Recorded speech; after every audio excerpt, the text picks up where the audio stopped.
Hello, welcome. This is Marlon Weems. I publish the Journeyman newsletter, which, if you're here, you probably already know that. Um, and this is kind of an extemporaneous stream, not a lot of planning. Hi, Carol Q. Welcome.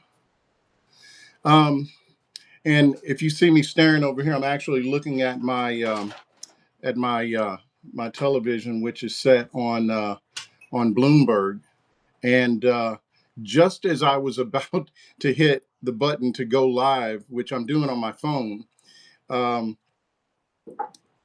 a guy that used to work on my desk rang me, kind of in not so much a panic, but just really kind of disbelief because, like me, he's looking at futures and in the after hours trading, and before Trump or at least early on, futures were up. The initial response kind of popped maybe 400 points, and now looks like we're down 1,000 points. So if that gives you any indication as to how the market is receiving what they've heard, which I still think it's going to take a minute to digest because um, it.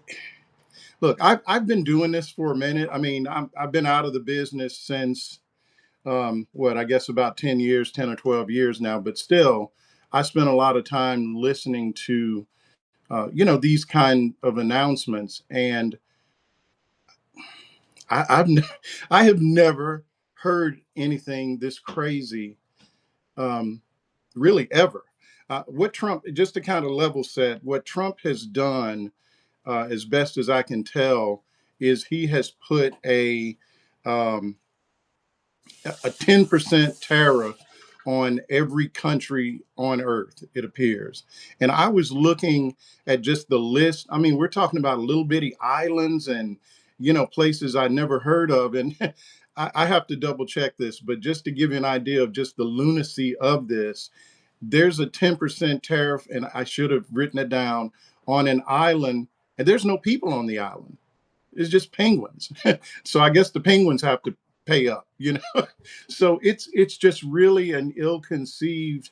Um, I don't even want to say strategy because I can't see that there really is a strategy other than, you know what? If you ever watch like The Godfather or some mob movie, it's kind of like, he's almost taken the approach of he's going to make these countries pay protection, or something like that. That's the way it kind of comes off because we've heard that at first it was supposed to be about fentanyl, then it was, something else. Then it's an ever changing reason for why we're doing this in the first place, and none of it really makes sense, right?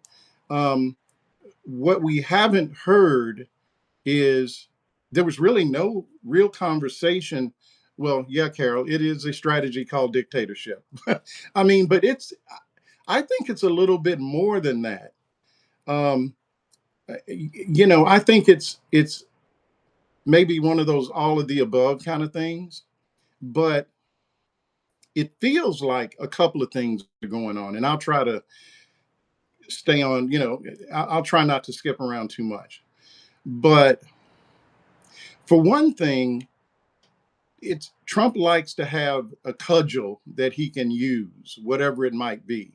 And I think that's the appeal of tariffs to him, regardless of what anybody tells him about how it's going to screw up the economy or what it's going to do.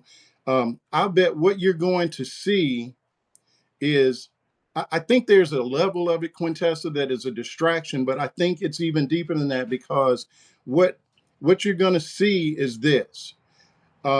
He's going to start giving certain, not countries so much, because I've heard people floating the idea of, well, maybe Europe is going to do a trade deal with him. Well, maybe, but that's not something that's going to happen in a week. Those are things that happen. Well, look how long we've been going back and forth with Mexico. And by the way, Mexico and Canada all thought they had a deal with us. It's called NAFTA. So I think what he wants to do, though, is you're going to have individual companies, U.S. companies, that are going to go to him, bend the knee, say good stuff about him, and he'll individually grant these favors. to individual companies, right? So, for example, Apple stock is off big. Well, who is Apple doing business? I mean, where do these phones come from? They pretty much, the guts of the phones are happening in China, I guess, right? And so that stock is off. But other ones that you don't even think about, like, for example, Nike, Adidas, those companies bet really big with what I guess Vietnam, Thailand, places like that. So you're going to have to see these almost like they're going trying to get, back in the fiefdom days. They're trying to get special dispensation. Like, can we, will you let us live, sir? Right? Because otherwise, I mean, my phone is a iPhone 13. It still works fine, so I'm not rushing out to get another one. But I'm really not rushing out to get another one if those if those things are going to suddenly be $2,000 a pop. You see, and think of how when you go buy a phone, most people are doing it on a deal where you trade in your old phone, and then what happens is over time, you're paying $20 a month, whatever it is, right? So in that case, they just screwed up the whole, like, the math of how that would even work, because now they've made my phone worth less to trade in if it doesn't even necessarily get me a new phone, right? So yeah, it's going to be. I mean, you know what I'm saying. Right now, I could trade this phone. Well, maybe yesterday, I could trade this phone in and get like $1,000 credit, let's say, and then I owe Verizon $500, and I pay that off over time. Well, this phone now may not. Maybe it's only worth $900 or less. I don't know. The other thing that I notice is I don't even know what's going to happen with the housing market, because housing is already under pressure. Because, first of all, we were in a bubble. Nobody wants to say it, but it was a housing bubble. And maybe not to the extent of a 2008 situation, which was driven by a lot of different things. But what we've got now is private equity pretty much is the reason why we can't get this market under control, because they're buying up all the houses. All right, let's just keep it real. I mean, just where I live, and I've written about this.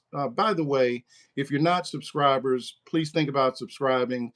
If this is helpful, please think about becoming a paid subscriber. It certainly helps. But all that to get back, what I do is after this is over, I will um, put out, a recorded version of this for folks that missed it or want to listen to it again or whatever, like the sound of my voice.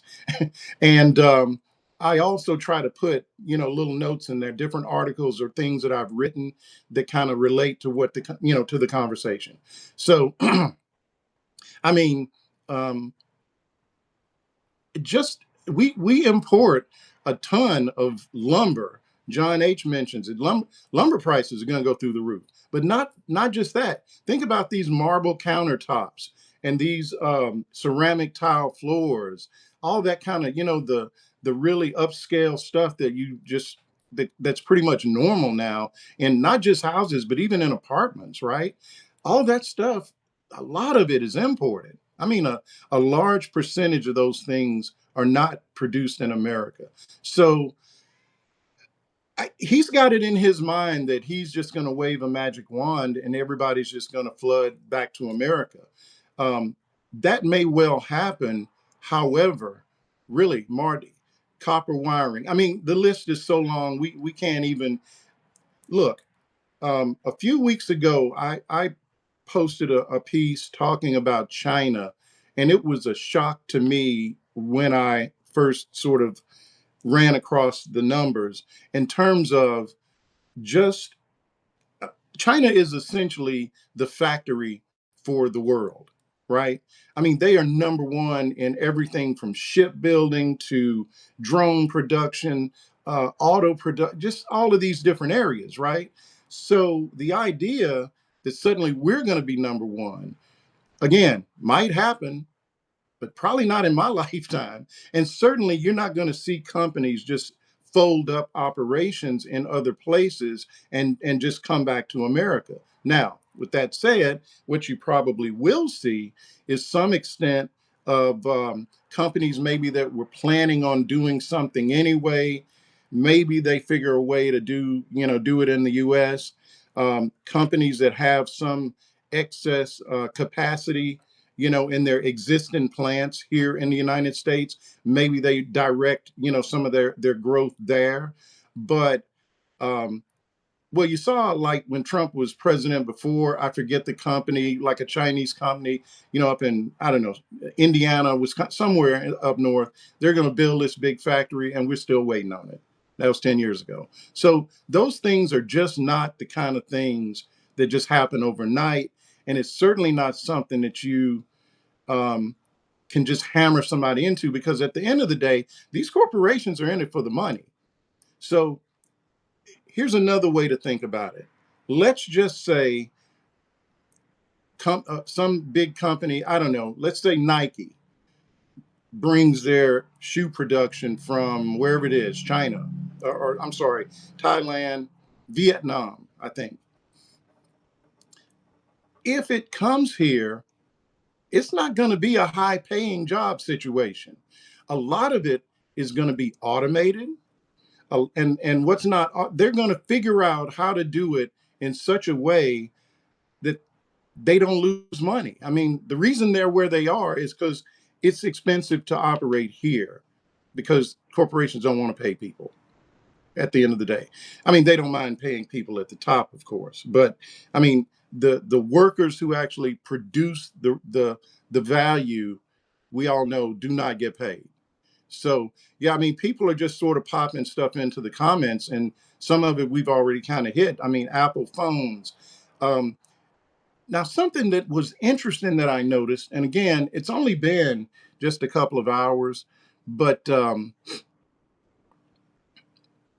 if I understand it correctly, automobiles, US automobiles, there's going to be either a partial exemption on, but it's got to be, cars that are totally made in the US. So I don't even know how many that would include, because almost every automobile that I know of, there's some part of it that's going, maybe the parts, some the engine, I don't know, but it's all happening between here and Mexico, maybe in Canada to some degree, but I don't know how, and these are things that we'll get into just in the days going by. But back, I don't know, in the Reagan era, pre-Reagan, the interest on car loans used to be deductible like a mortgage on a house, like your interest rate, your interest you pay on your mortgage. So if I understand it correctly, they're going to make it so that cars, U.S. cars, let's call it, the interest on that car loan, you'd be able to write it off, which is great. However, the car may be a whole lot more expensive. So it's literally going to just, to me anyway, just doing the math, it looks like it's going to be a wash at best. But it's kind of a, I don't know. It just seems to me like it's just kind of one of those things that, like, for example, no taxes on tips. Well, people who are living on tips ain't paying taxes, folks. I hate to break it to you, but if you're making your living on tips, you're not going to be paying taxes anyway, more than likely. So, it's one of those smoke and mirror kind of things. And they'll, the, the other thing, and I've just been really just kind of, um, cramming on this stuff. So I'm just popping these things out as I think about them. I saw right after Trump, um, finished his thing, which honestly, I couldn't listen to it. It's just, he was just talking crazy. A lot of things that he says, they just don't make sense. And so I muted it until I saw the Treasury Secretary come on. And he's being interviewed by Bloomberg News. And I was really surprised at some of the things he said. And I think, I guess we have to remember he does work for Trump. So he's got to be on board with whatever the plan is. And he may not even know, because it sounded like he didn't, because he was saying the economy was strong and it was going to hold up, and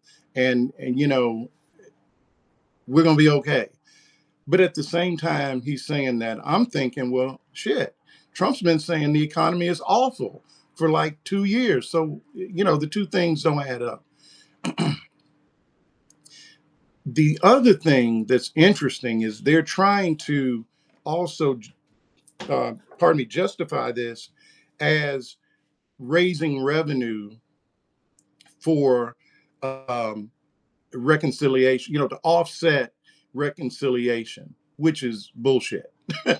What they're trying to do is pay for the tax cut, but this isn't even close to enough money. Okay. I mean, but he never said the word tax cut, not even once. I kept listening, and he was saying, he's calling it every other thing. We're trying to get, the whole waste, fraud, and abuse thing. But if you add up everything Doge says it's, saved us in terms of dollars, which 90% of it you can't even prove it's true, that it's real. And then you look at whatever money they might raise from these tariffs. Well, that's going to be offset, if not by the you know um, the tariffs that come back at us from other countries. But just yesterday, I was reading that he's already talking about bailing out farmers again, because he's sinking the farm industry. The number I saw was somewhere around $20 billion. So it's all smoke and mirrors, and none of it makes sense. So why would they do this? Um, I'm not sure that there's like some grand scheme, but I think these guys know how this works. So, for example, when we had the housing crisis, that was really unexpected. But at the same time, billionaires came out okay. They came out pretty good, in fact. You look at all of the too big to fail banks, they're all like bigger by orders of magnitude than they were in 2008, right? And all the people that were, nobody went to jail and everybody got richer, right? Okay, so now you fast forward to COVID. Um, I think COVID, if my memory's correct, kind of really hit us around March of 2020. By June of 2020, billionaires had, like, their wealth had gone up over $500 billion in like 6 months. So these guys, regardless of whether this is like a plan, these guys all know that basically what's happening right now is you got Elon Musk. I compared him a couple of years ago to Gordon Gekko in the movie Wall Street. I know I'm dating myself, but where he basically is breaking this country up like, Blue Star Airlines, where he's just basically, they're talking about privatizing everything. That's what the plan is. They want to privatize the post office. They want to take Social Security and give it to Charles Schwab or somebody to run. That's the whole plan, right? And so when those things happen, they necessarily are going to sink the market, and everything's cheaper. So it may or may not be like a plan, but it's certainly going to have the result. They wouldn't be able to do much better if it were a plan, because I don't know a market that, I guess maybe the only areas that might not be touched by this are the social media companies, to some extent. Um, but this is some of the most this is going to make Hawley rather, look like a walk in the park. And Smoot Hawley basically extended the Great Depression, because for those who don't know, whoever was president back then, I think William Henry Harrison. I I don't know which president it was. I have to be honest, but the point is, the idea, and this was before we had income tax. The idea was, we're going to raise this revenue by doing tariffs, and it's the same strategy that Trump. And have you heard him lately talking about getting rid of the income tax and just raising revenue on tariffs. Well, that'll make sure that no, Joanne. I don't think it was Roosevelt. I think it was before Roosevelt. Whoever. So who would that have been? Yeah, somebody with Google can check it out. But I'm pretty sure that's what got Roosevelt elected was because we were. I mean, the market had gone to hell in a handbasket by the time he came along, and he pretty much got us out of the ditch. But the other thing, and I just don't think anything is coincidental with Trump. So a lot of this is supposed to go into effect this weekend. Herbert Hoover, thank you, Ro. Thank you. I just could not pull his name out of my mental Rolodex. Um, so, you know what else happens this weekend? TikTok has got to either be sold or shut down, or I guess he could give them another extension. So all of a sudden, you're hearing about Amazon being interested in buying TikTok, Oracle being interested in buying TikTok. I got another one for you. Andreessen Horowitz has expressed interest. The reason that is interesting is they're also an investor in this platform. Yeah. So I don't know. I don't know if that's good or not, but we'll see. There's one other group that's interested that I've actually written about. Aren't we boycott? We're trying, but it's hard to boycott somebody that owns damn near everything. You can't even get on the. If you're watching Netflix, you're doing business with Amazon. You know, that's the infrastructure that makes Netflix work. If you're, I've got Bloomberg TV on because I canceled, cable TV. Well, I got a Fire Stick. That's Amazon. Got an Alexa sitting over here. I mean, so if I stop buying packages from them, I think I'm only hurting the workers. I don't know. What do you guys think? It's kind of tough.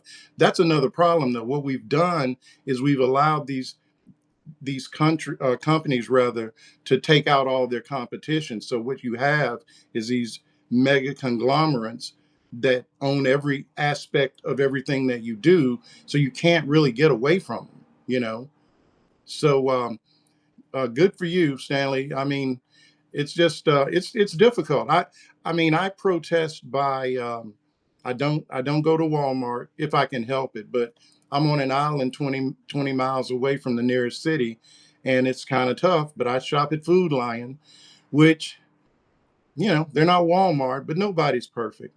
It's just like this platform that we're using. I think the last stream that I did, I referred to it as the least dirty shirt. If you consider Facebook and Twitter and some of the other ones. So, I agree, John H. Yeah, Walmart. It's tough because when I go to Walmart, everybody there is like my age or older, and they just look like this was not the plan they had to be working at Walmart, and they're not really getting paid much. So it's yeah, it's tough. But we're in a situation where we just pretty much are forced to take the least bad option, which yeah, like I said, that's an old trader term when you're talking about stocks. Sometimes you talk about a sector that's everything in it is fucked, and you just try to pick out the least jacked up one, and it's the least dirty shirt. So um yeah, so that's kind of the lay of the land. I don't know if I mean I hope this has been helpful. The markets do not like it. I've heard just on flipping from some of the different networks, they've had um, some of the Republican, the more normal sort of Republicans that can talk to you without going off into like, MAGA, whatever. And they're trying to make it seem like this makes sense. And they're having a hard time because, oh, yeah, the Atlanta Fed is predicting negative growth. I'll tell you what, I guess it would have been day before yesterday, Goldman Sachs cut pretty much all of their targets way back. So I didn't say normal, Jacobs. I just said least least crazy. I mean, but when it's to the point where Tommy Tuberville is saying this is bad, That means it's pretty obvious because he has got to be one of the least intelligent people to enter public service that I've ever seen. But anyway, have I left anything out? Is there anything? Oh, I was talking about TikTok. The other buyer, potential buyer, is someone that I actually wrote about this a couple of months ago. Um, it's Susquehanna. And I've talked about these guys because Susquehanna invested in ByteDance when it was like a startup, maybe 10 years ago. And, ByteDance, it's not a public company. However, they raised some capital a few years ago, I guess, and they valued themselves based on their valuation. Susquehanna's ownership of ByteDance is something like 30 billion, maybe more. So they've definitely, to me, kind of got the inside track. Pardon me, because they've had a uh, long relationship, and the, I guess, chairman now, the guy who founded Susquehanna, which, by the way, is in Pennsylvania. And this guy is the wealthiest guy in Pennsylvania, a guy named Jeffrey Yass, Yass. And Jeff Yass went from being a never Trumper and supporting DeSantis to going into the election last year, got on the Trump train and started investing money in, some of these super PACs that were then funneling money to Trump. And so that is what, in my opinion, caused John. I don't know, man. I don't want to say 8 or 9%, because you got to keep in mind right now, up until Trump got the reins, we were at basically full employment. Now, that doesn't mean all the jobs were great jobs. It just means that if you wanted to get a job, there was one there for you, right? And this is just strictly by the way economists look at it, which I am not one. However, I was in a job where economists were always all around me telling me how to view stuff. So 5% unemployment or lower is considered full employment generally. Um, Boy, we'd have to have a massive calamity. I'm talking about global calamity to jump. I mean, because think about 10%. That was where we were during the pandemic. So think about it that way of how bad shit's got to get.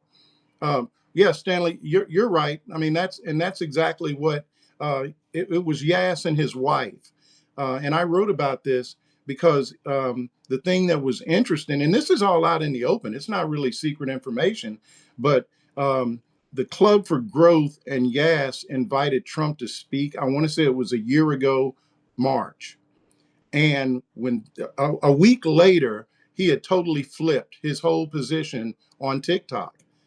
So there it is. So I'm looking at this and I'm seeing these tariffs and everything's happening this weekend at the same time TikTok is happening. So I would really be kind of keeping my eye on that because I just don't believe in coincidences, especially with these folks. I really would love to play cards with. I wouldn't want to play cards with Jeff Yass because he's like World Series of Poker level. But I would play cards with Trump because he shows his hand all the time. But anyway, folks, that's kind of all I had. If this kind of thing's helpful, I mean, I'm gonna do it anyway, just because I have to, because I have I live on an island and I don't have a lot of folks to talk to. So I depend on you guys to listen to my my 2 cents. But I hope it's helpful. And like I said, in the next day or so, I'll put this out for just anybody that's interested in reviewing it or looking at it again. And I'll also include some links to some of the stuff that I mentioned. And I always try to use gift links when I can because that's part of the value. I just, I have a lot of subscriptions that I have to use for my, just my own research. And so hopefully that I can pass that on for other folks that want to check it out. But anyway, looks like the market is going to be ugly tomorrow unless something really major happens overnight. So as they say, gird your loins, people. It's gonna be a rough ride. So take care and thanks. I appreciate you folks. Bye.